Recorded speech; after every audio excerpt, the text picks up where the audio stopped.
Hi friends, I am Gati. Welcome to English Basic பழகலாம். இந்த வீடியோல நம்ம என்ன டாபிக் பத்தி பார்க்க போறோம்னா sentence patterns. So நம்ம வந்து இப்போ tenses பார்த்துக்கிட்டு இருக்கோம். அதுல வந்து sentence வந்து மேக் பண்றோம். So ஒரு sentenceனா அது எந்த மாதிரி வடிவமைப்புல இருக்கணும், அதாவது அதோட ஸ்ட்ரக்சர் வந்து எப்படி இருக்கணும் அப்படின்னு சொல்லிட்டு டீடைல்டா இந்த வீடியோல வந்து பார்க்க போறோம். ஸோ இது வரைக்கும் நம்ம சேனலை சப்ஸ்கிரைப் பண்ணாம பார்க்குறவங்க சப்ஸ்கிரைப் பண்ணிக்கோங்க. இந்த வீடியோ பிடிச்சிருந்தா கண்டிப்பா ஒரு லைக் பண்ணுங்க. ஃபர்ஸ்ட் பாருங்க, சென்டென்ஸ் பேட்டர்ன்ஸ் அப்படின்னாலே என்னது, தமிழ்ல நமக்கு வாக்கிய அமைப்பு. இப்போ ஒரு சென்டென்ஸ் வந்து நம்ம மேக் பண்றோம் அப்படின்னு சொன்னா இந்த மாதிரி இருக்கணும் அப்படின்னு சொல்லிட்டு அதுக்கு வந்து ஒரு ஸ்ட்ரக்சர் இருக்கு. ஸோ அதை வந்து இப்போ நம்ம பார்க்கலாம்.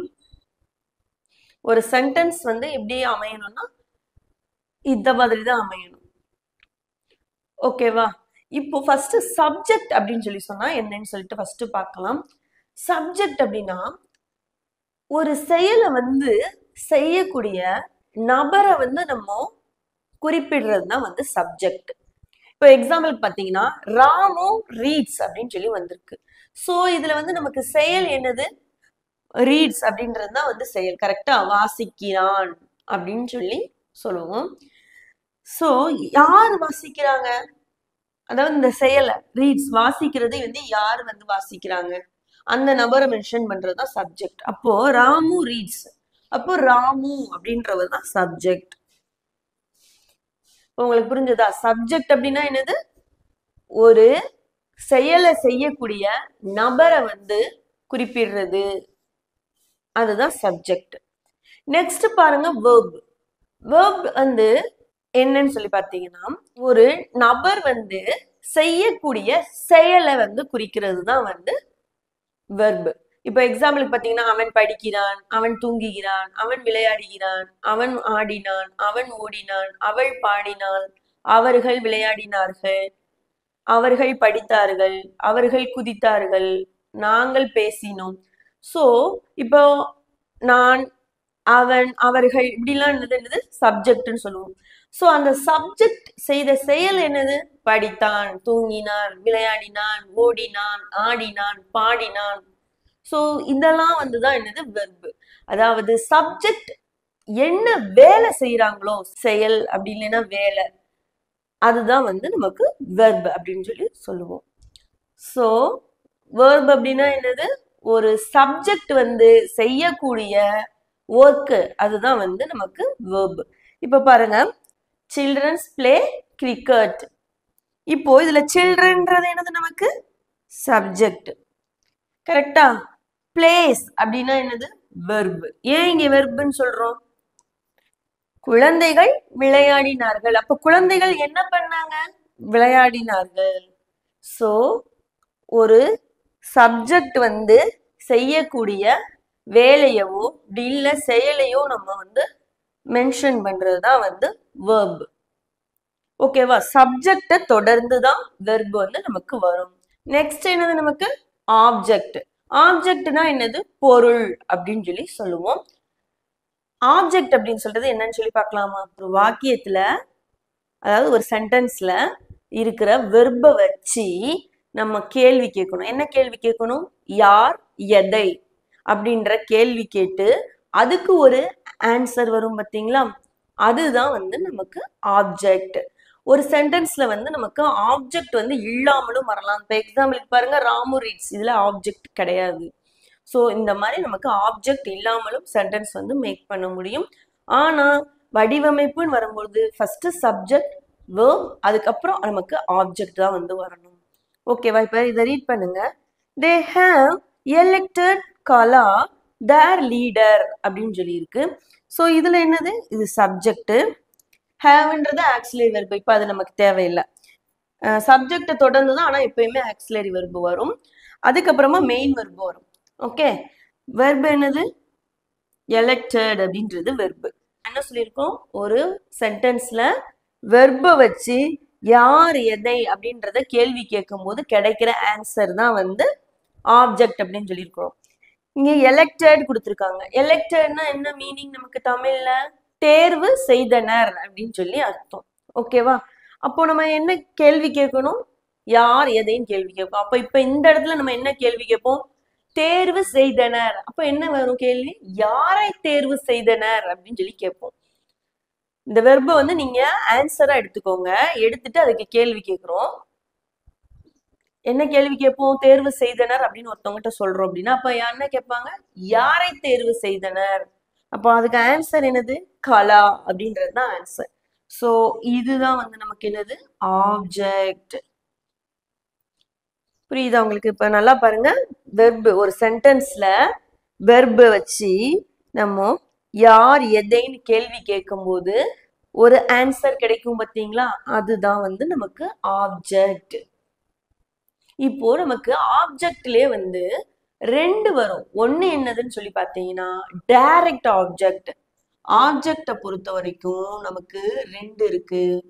ஒன்னு என்னதுன்னு பார்த்தீங்கன்னா டைரக்ட் ஆப்ஜெக்ட், இன்னொன்னு இன்டைரக்ட் ஆப்ஜெக்ட்.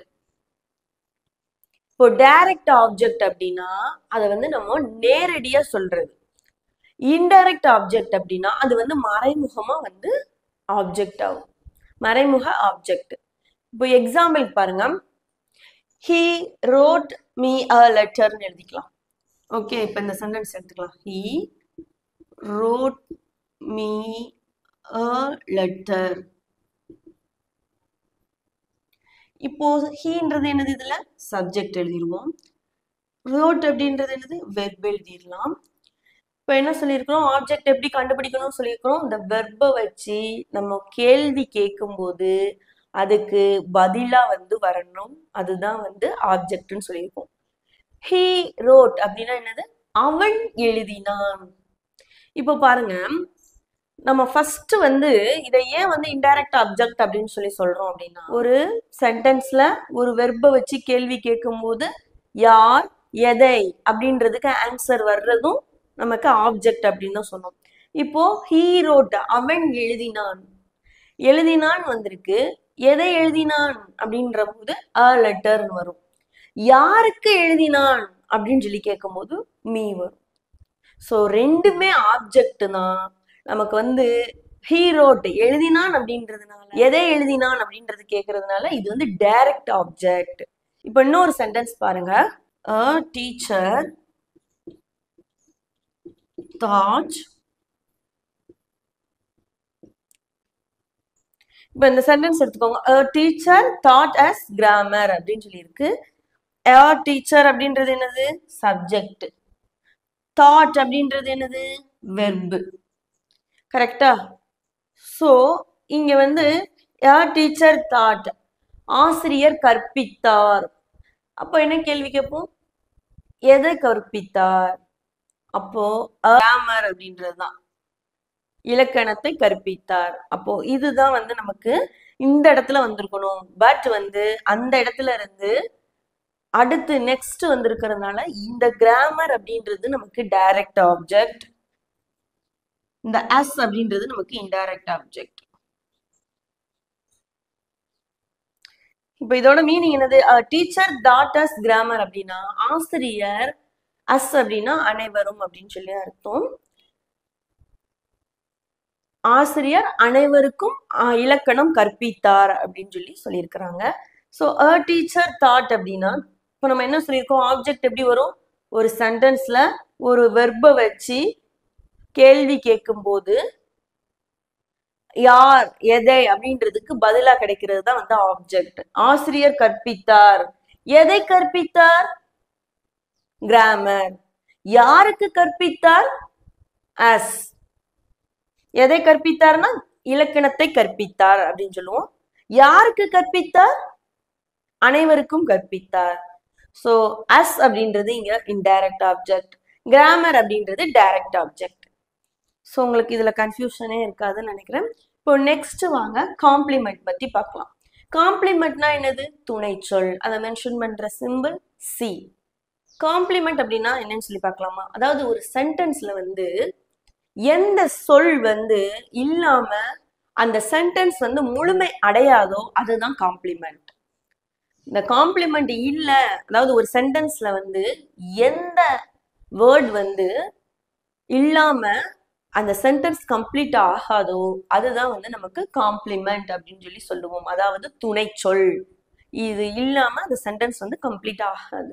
இப்போ எக்ஸாம்பிளுக்கு பாருங்க, he became a doctor. So இதுல he became அப்படின்னா இதுதான் மீனிங் இருக்கா? இல்ல. அப்போ இங்க a doctor அப்படின்றது வரப்போய் தான் வந்து நமக்கு இந்த சென்டென்ஸ் வந்து கம்ப்ளீட் ஆகுது. இது இந்த டாக்டர் இல்லாம he became அப்படின்னா அது வந்து ஒரு சென்டென்ஸ் வந்து கம்ப்ளீட் ஆகாது. So he became a doctor அப்படின்னா இது டாக்டர் அப்படின்னாம இந்த வேர்டு வந்து கம்ப்ளீட் ஆகாது. ஸோ இதுதான் காம்ப்ளிமெண்ட். ஹீன்றது சப்ஜெக்ட், பிகேம் அப்படின்றது வெர்பு. ஸோ ஹீ பிகேம்னா நமக்கு ஒரு மீனிங்குமே வராது. ஹீ பிகம் அ டாக்டர் அப்படின்னா தான் இந்த சென்டென்ஸ்க்கே ஒரு மீனிங் வரும். ஸோ அ டாக்டர் அப்படின்றது என்னது? காம்ப்ளிமெண்ட். ஓகேவா? இப்போ நெக்ஸ்ட் பாருங்க, கூட்டுச்சொல். அதோட சிம்பிள் என்னது? அப்படின்னு சொல்லிட்டு மென்ஷன் பண்ணணும். ஸோ அட்வெர்ப்னா என்னதுன்னு சொல்லி பார்க்கலாம். சென்டென்ஸ்ல வந்து ஒரு பகுதியை வந்து நீக்கிட்டாலும் அந்த சென்டென்ஸ் வந்து அதோட மீனிங் வந்து மாறாம அப்படியே தான் வரும். அந்த மாதிரி நம்ம நீக்கிறோம் பார்த்தீங்களா, அதுதான் வந்து அட்வெர்ப். உங்களுக்கு புரியுதா? அதாவது ஒரு வாக்கியத்துல ஒரு குறிப்பிட்ட பகுதியவோ அல்லது ஒரு வார்த்தையவோ நம்ம எடுத்தாலும் அந்த சென்டென்ஸோட மீனிங் வந்து மாறாது. அந்த சென்டென்ஸோட பொருள் வந்து அப்படியே தான் இருக்கும், எந்த விதமான சேஞ்சுமே ஆகாது. ஸோ அந்த மாதிரி சொல்றது தான் வந்து அட்வெர்ப். எக்ஸாம்பிள் பாருங்க, ஐ மெட் ஹிம் அட் த லைப்ரரி. நான் அவனை லைப்ரரியில சந்திச்சேன் அப்படின்னு சொல்லியிருக்கிறாங்க. ஸோ ஐ மெட் ஹிம் அப்படின்னாலும் இதோட மீனிங் வந்து அப்படியே தான் இருக்கும். இந்த அட் த லைப்ரரி அப்படின்றது தான் இங்க வந்து நமக்கு அட்வெர்ப். பொதுவா வந்து இந்த அட்வெர்ப் வந்து எப்படி வரும்னு சொல்லி கேட்டோம்னா, எங்கே, எப்போது, எப்படி அப்படின்றதுக்கு ஆன்சரா தான் வரும். இப்போ இதை பாருங்க, ஐ மெட் ஹிம் அப்படின்னா அவனை சந்திச்சேன். அப்போ எங்க சந்திச்ச? At the library. எங்க அப்படின்னு வருது, அல்லது எப்படி அப்படின்னு வருது, அல்லது எப்போது அப்படின்றதுக்கு ஆன்சரா தான் இந்த அட்வெர்ப் வந்து வரும் ஒரு சென்டென்ஸ்ல வர்றது. ஐ மெட் ஹிம் அப்படின்னாலும் இதோட இந்த சென்டென்ஸோட பொருள் வந்து நமக்கு மாறாது. ஐ மெட் ஹிம் அப்படின்னா நான் அவனை சந்திச்சேன். இப்போ இதுல அட்வெர்ப் சேர்த்தா நான் அவனை லைப்ரரியில, அதாவது நூலகத்துல சந்திச்சேன். ஸோ இது ரெண்டுக்கும் வந்து நமக்கு பெருசா பொருள் மாறாது. பொருள் என்னது நமக்கு? நான் அவனை சந்திச்சேன் அப்படின்றதுதான் பொருள்.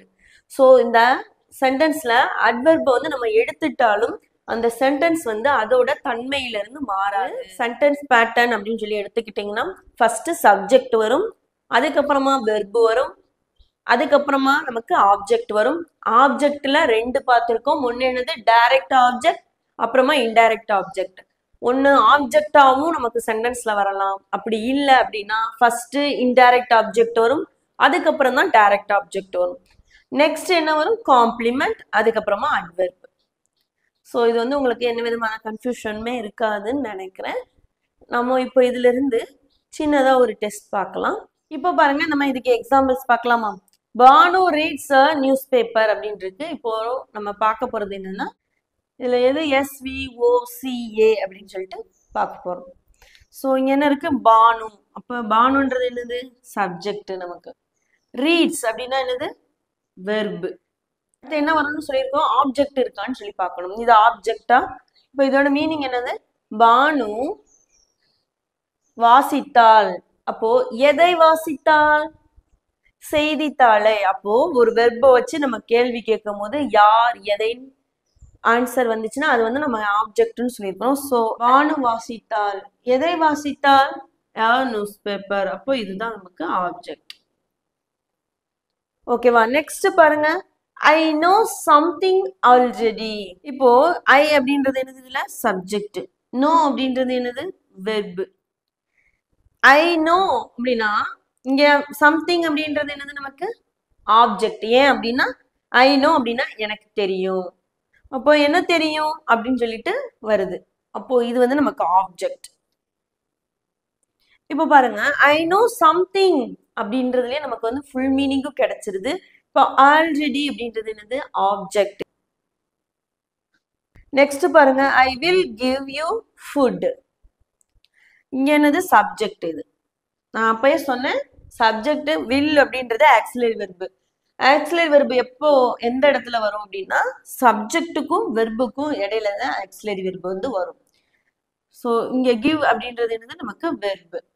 கரெக்டா? ஸோ நெக்ஸ்ட் என்ன வரணும்? ஆப்ஜெக்ட் வரணும். கரெக்டா? இங்க ஆப்ஜெக்ட் வந்து யூன்றது ஆப்ஜெக்டா? இல்ல, இப்ப இது நல்லா ரீட் பண்ணுங்க. ஐ வில் கிவ் யூ ஃபுட். நான் உனக்கு உணவை வழங்குவேன் அப்படின்னு சொல்லியிருக்கிறாங்க.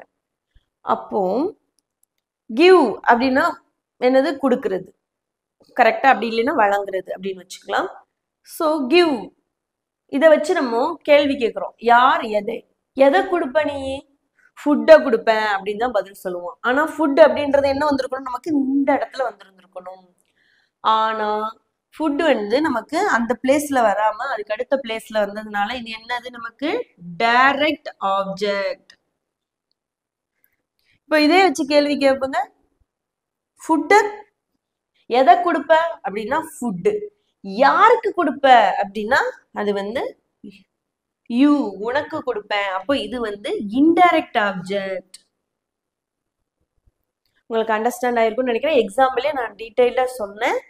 ஐ வில் கிவ் யூ ஃபுட் அப்படின்னா இதுல ஐன்றது சப்ஜெக்ட், கிவ்ன்றது வெர்பு, யூன்றது இன்டைரக்ட் ஆப்ஜெக்ட், ஃபுட்ன்றது டைரக்ட் ஆப்ஜெக்ட்.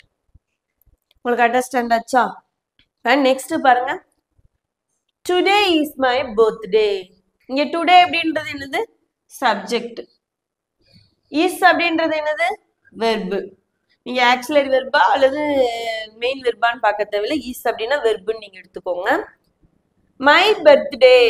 ஸோ இங்கேயும் நம்ம வில் கிவ்ன்றத வெர்புன்னு எடுத்துக்குவோம்.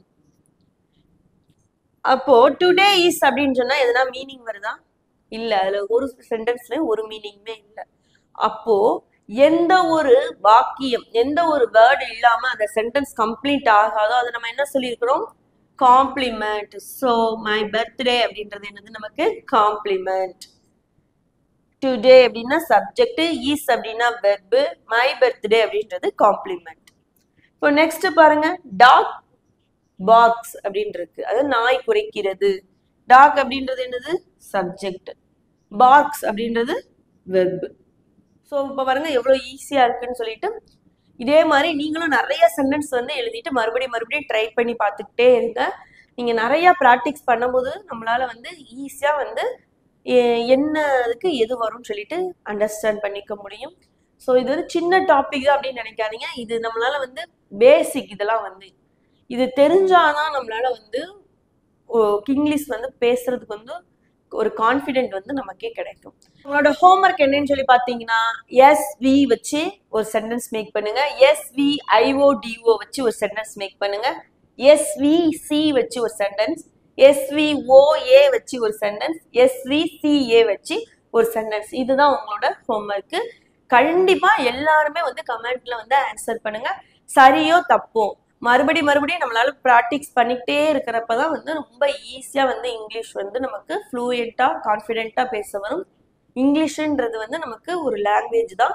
நம்ம எந்த அளவு ப்ராக்டிஸ் பண்ணிக்கிட்டே இருக்குமோ அந்த அளவு நம்மளால வந்து ரொம்ப ஈஸியா வந்து சரளமா ஆங்கிலத்துல வந்து பேச முடியும். இந்த வீடியோ பிடிச்சிருந்தா லைக் பண்ணுங்க. இது வரைக்கும் நம்ம சேனலை சப்ஸ்கிரைப் பண்ணாதவங்க சப்ஸ்கிரைப் பண்ணி வச்சுக்கோங்க. உங்க ஃப்ரெண்ட்ஸோடையும் ஷேர் பண்ணிக்கோங்க. Thank you friends.